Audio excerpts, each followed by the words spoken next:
माँ की संदूक का रहस्य। बुढ़ापे में हर माँ बाप चाहते हैं कि उनके बच्चे उनके साथ रहकर उनकी सेवा करें, उनका सहारा बने। लेकिन हर माँ बाप की संतान एक जैसी नहीं होती। कोई माँ बाप के प्यार के कारण उनके साथ रहता है और कोई उनकी बनाई संपत्ति लेने के लिए मजबूरी में उनके साथ रहने का दिखावा करता है। ऐसे ही माया जी के 3 पुत्र हैं। उनके पति का देहांत तब हो गया जब वो 50 वर्ष की थी। माया जी एक छोटे से पुराने घर में रहती हैं जो उनके पति ने ही बनवाया था। उनके बेटे उनके साथ तो नहीं रहते, लेकिन एक दिन भी ऐसा नहीं रहता जब वो उनसे मिलने या उनकी सेवा करने नहीं आते हों। उनकी तीनों बहुएं भी दिन में आती हैं और बहुत अच्छे से उनकी सेवा करती हैं। यूं ही समझ लीजिए कि उनका घर कभी खाली नहीं रहता, कोई ना कोई वहाँ उनकी सेवा में लगा ही रहता है। तीनों बेटों ने अलग अलग अपना घर बना रखा है, लेकिन उनकी माँ उनके साथ नहीं रहती है। तीनों बेटों ने कई बार जिद भी की कि माँ उनके साथ जाकर रहे, लेकिन उन्होंने कहा कि वो यहीं रहेंगी, उसी घर में। उन्हें और कहीं चैन नहीं आता है। ऐसा बिल्कुल नहीं है कि तीनों बेटे माँ से बहुत प्यार करते हैं और उनको अपनी माँ से कोई लगाव है, लेकिन असली वजह कुछ और है। वजह है उनकी माँ का एक बड़ा लकड़ी का संदूक जिस पर ताला लगा है। यह संदूक उनके जीवन में बहुत अहम भूमिका निभाता है। इस संदूक के अंदर क्या है और कितना है, ना तो इन तीनों बेटों को पता है और ना ही इनकी पत्नियों को। बस जब से पिताजी गए हैं, माताजी को इस संदूक की देखभाल करते देखा है, इसलिए इन सभी ने अपने अपने अनुमान लगा रखे हैं। ना ही अनुमान, बल्कि इन्होंने तो एक आस लगा रखी है कि इस संदूक के खुलते ही यह क्या क्या करने वाले हैं। माया जी उस संदूक को छोड़कर कभी नहीं जाती। कभी जाती भी तो अपने कमरे में बड़ा ताला लगाकर ही बाहर निकलती। वो सिर्फ थोड़ी देर में ही वापस आ जाती।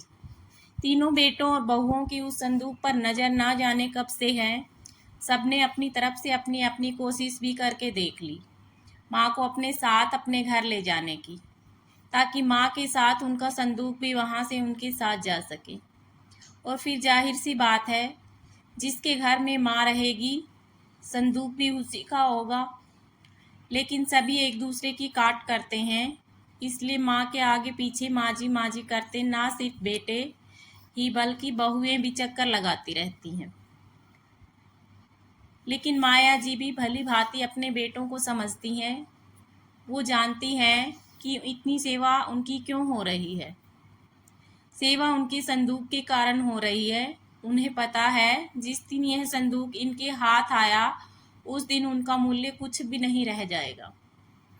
तीनों भाइयों और उनकी पत्नियों में यह बातें हैं कि माँ के पास ना सिर्फ उनका सोना है, बल्कि उनकी सास का सोना भी इसी संदूक में है।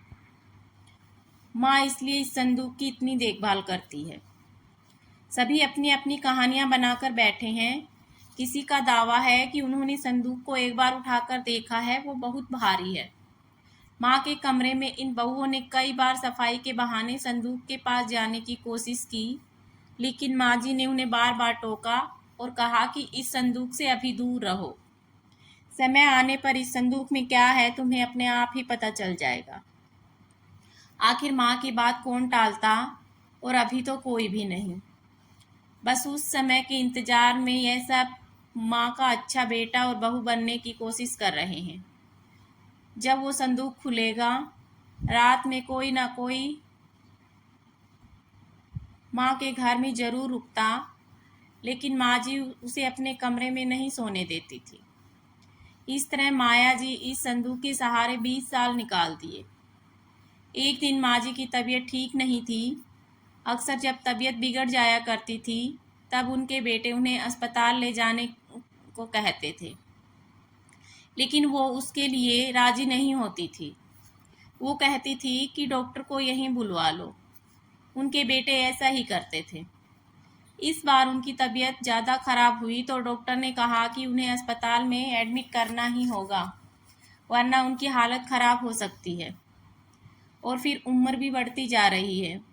आखिर कब तक यह शरीर साथ देगा? डॉक्टर के यह जवाब देने पर तीनों भाइयों को दुख से ज़्यादा खुशी दिखाई दी। उनकी पत्नियों की आंखों की चमक साफ दिखाई दे रही थी। माया ने उन्हें कमरे के बाहर फुसफुसाते करते सुना।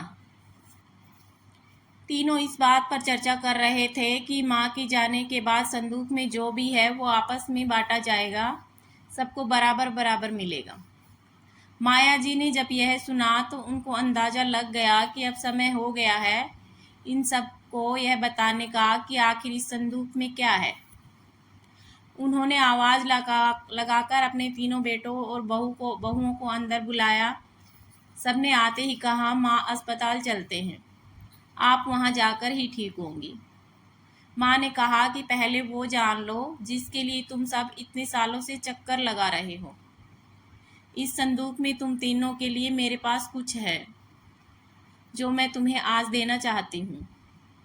माँ ने अपने तकिए के नीचे से एक चाबी निकाली और धीरे से खड़ी होकर संदूक को खोलने के लिए नीचे झुकी। वहाँ खड़े सभी बेटे बहुओं की धड़कन तेज थी। आज उनके बरसों का इंतजार खत्म हो रहा था। माँ ने संदूक खोला। संदूक में 3 अलग अलग कपड़ों में लपेटकर कुछ रखा हुआ था। सबकी आंखें बड़ी आश्चर्य के साथ उस संदूक की ओर ही थी। माँ ने कपड़े में लपेटा हुआ सामान उठाने को कहा। तीनों बेटों ने एक एक सामान उठा लिया और उसे खोलकर देखा। कपड़ा खुलते ही कमरे में मौजूद हर एक इंसान का मुंह फटा का फटा रह गया। उन कपड़ों में से निकला एक एक भारी पत्थर। तीनों के हाथों में था एक एक पत्थर। यह क्या माँ, इतने दिनों से तुम इन पत्थरों को संभाल कर रखी हुई थी और हमें बेवकूफ़ बना रही थी। हमने सोचा तुमने गहने संभाल कर रखे हैं। माँ ने कहा, मैंने तुम्हें कब बेवकूफ़ बनाया, और गहने तो बहुत थे, लेकिन कब किसके लिए कितने बेचे इसका मैंने हिसाब नहीं रखा। जब तुम्हारे पिता आखिरी समय में थे तब हमारे पास कुछ नहीं था। तुम तीनों ने शादी के बाद ऐसा मुंह फेरा। क्या तुम्हें पता नहीं? क्या तुम्हें पता है कि किस अभाव में उनका अंतिम समय गुजरा? पर उस समय भी उन्होंने तुम्हें कुछ नहीं कहा। उन्होंने उस समय भी मेरा सोचा। उन्हें पता था कि उनके जाने के बाद उनके बेटे मेरे साथ भी यही करने वाले हैं। इसलिए उन्होंने मेरे लिए इस संदूक का उपाय खोजा। देखो कितना सही उपाय था। तुम लोगों को बेवकूफ़ बनाना या तुम लोगों से सेवा करना ना उनका मकसद था ना मेरा। वो तो चाहते थे कि उनके जाने के बाद मैं अकेली ना रहूं, बेटे मेरे साथ हों, मेरी आंखों के सामने। बस यही इच्छा थी। अब मैं शायद ज़्यादा ना रहूं, इसलिए मैंने तुम्हें सच बता दिया।